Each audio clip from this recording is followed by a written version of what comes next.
नमस्कार दोस्तों, आप सभी का स्वागत है फिल्टर न्यूज में।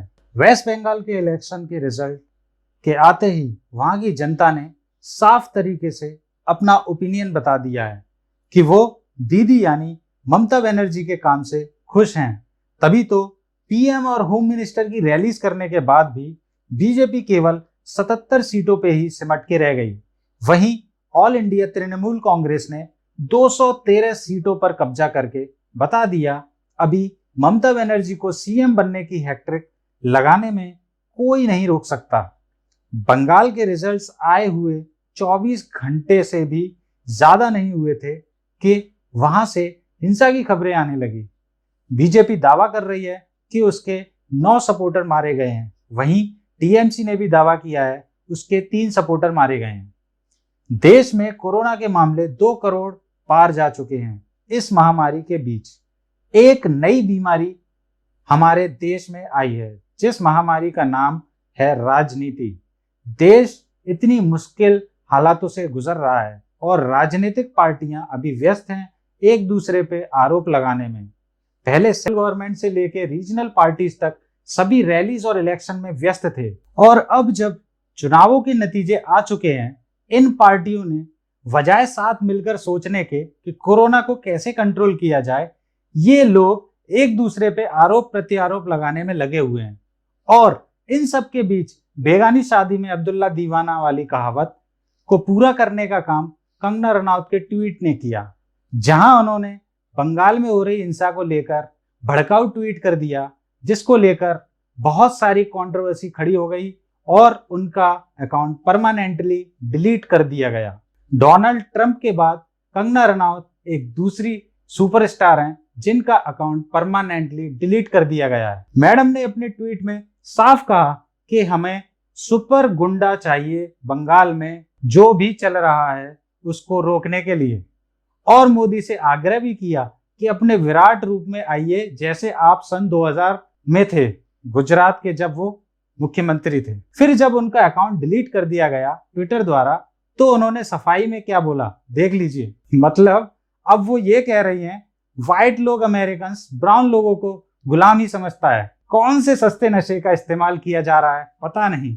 बंगाल हिंसा को लेकर BJP spokes person Sambit Patra ने वर्चुअल प्रेस कॉन्फ्रेंस में टीएमसी के लीडर ममता बनर्जी पे आरोप लगाते हुए कहा कि बंगाल हिंसा की आग में जल रहा है। देश के राजनीतिक इतिहास में ऐसा कभी नहीं हुआ है। वहीं दूसरी पार्टी के नेता अनिरब गांगुली ने भी आरोप लगाते हुए कहा है कि टीएमसी वही करने की कोशिश कर रही है जो ठीक नाजी जर्मनी के लोगों ने इतिहास में किया था। West Bengal BJP state president Dilip Ghosh ने भी आरोप लगाते हुए कहा कि कोरोना पीक पर है, फिर भी इलेक्शन के रिजल्ट के बाद हिंसा होना दुर्भाग्यपूर्ण है। 24 घंटे से भी कम समय में हजारों दुकानें और घर जला दिए गए। साथ ही उन्होंने ये भी आरोप लगाते हुए कहा कि हजारों बीजेपी सपोर्टर को बेघर कर दिया गया पुलिस के सामने। बंगाल के गवर्नर जगदीप धनखड़ ने डीजीपी, कोलकाता पुलिस कमिश्नर और एडिशनल चीफ सेक्रेटरी होम से इस मुद्दे पे रिपोर्ट मांगी है। पीएम ने भी गवर्नर से फोन करके इस वायलेंस से रिलेटेड बातचीत की। वहीं इन सब के बीच ममता बनर्जी ने बीजेपी पे आरोप लगाते हुए कहा है कि बीजेपी लोगों को भड़काने का काम कर रही है और लोगों से अपील की कि शांति बनाए रखें, और बताया कि जब तक उनकी पार्टी ओथ नहीं ले लेती तब तक लॉ एंड ऑर्डर उनके हाथ में नहीं है। उन्होंने कहा कि बीजेपी झूठ फैलाने का काम कर रही है, पुराने दंगे के पिक्चर्स और वीडियोस शेयर करके लोगों को भड़काने का काम कर रही है। बीजेपी लीडर जेपी नड्डा ने इस हिंसा को गुंडा राज बताया। वहीं ममता बनर्जी ने बीजेपी के जवाब में इस अटैक को नौटंकी बताया।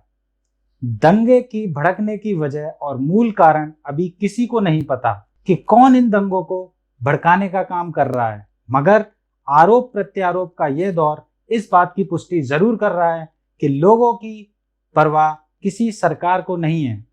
लोग मर रहे हैं, चाहे बीमारी कोरोना जैसी महामारी हो या राजनीति हो, सभी अपने सत्ता के गलियारे में सिर्फ राजनीतिक रोटी सेकने में लगे हुए हैं। इस बात पे कोई ट्विटर वॉर नहीं कर रहा। कि लोगों की मौतें सिर्फ ऑक्सीजन सिलेंडर और हॉस्पिटल में बेड ना मिलने की वजह से हो रही हैं। अब भी दाह संस्कार के लिए लंबी लंबी कतारें लग रही हैं। जनता सिर्फ इन पॉलिटिशियंस के लिए या तो आंकड़े होते हैं या फिर वोट बैंक, इससे बढ़कर और कुछ नहीं। शायद इसी वजह से मीडिया चैनल्स में सिर्फ बंगाल के चुनाव, बंगाल की सत्ता ही दिखाने को रह गई है। जो परिवार इस महामारी में अपनों को खो चुके हैं, उनका दर्द कोई नहीं समझ सकता। हम सभी को ऐसे लोगों की दुख की घड़ी में उनके साथ खड़े होकर, एकजुट होकर इस महामारी का सामना हिम्मत से करने का संकल्प लेने की जरूरत है, बजाय किसी पॉलिटिकल पार्टीज के बचाव करने के। अपना और अपने परिवार का ख्याल रखिए, सुरक्षित रहिए, हैंड सैनिटाइजर और मास्क का इस्तेमाल करिए।